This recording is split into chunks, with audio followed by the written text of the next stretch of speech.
It's time to play my I come from a really hot country card. No, seriously, for someone whose idea of winter involved a slightly less aggressive sun, my first winter in Vienna was less of a greeting and more like a full blown Arctic ambush. After months of sickness like symptoms and careful dodging of dangerous situations, I thought, let's go for a hike in the mountains in even colder temperature. That should make things better. My logic, as you can probably tell, was as solid as thin ice. This overconfidence came from me spending more than required time to buy winter clothes, minus the possibility of an icy hiking. Naturally, I was feeling safe, protected, invincible as I was getting ready. Oh, and the ever reliable weather forecast in Austria was also getting ready for the betrayal, with the promise of a crisp day. Side note, that day I started to never disregard the website telling me how the temperature actually feels like, and then add in more layers on top of that. My wardrobe, once a simple collection of fabrics, became an intricate system of survival, turning me into a human onion. Prepared with optimism, I met with the group who was also going to be the witness of our collective wisdom.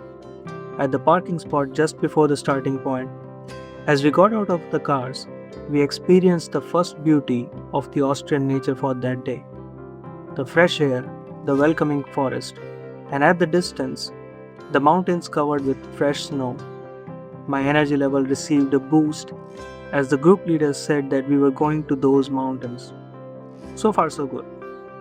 An important fact to tell you, we were 7 adults with adult level thinking capacity, or so I thought, because after about 10 minutes of walking, when we reached the starting point, we all saw the road covered with ice. Not snow, just ice. And that's where our critical thinking should have worked in our favor. But the TED Talk level of positive attitude took the driving seat. And so we started to walk and try not to slip. As funny as it would have been, we were not curious about that part of the adventure. Every step was a delicate dance between maintaining dignity and avoiding an impromptu dance session. After a few minutes of walking, I saw one of us slipping slightly, then expertly balancing to prevent the cozy lying down. It was then I remembered that I have no knowledge of parkour, kung fu, or breakdance.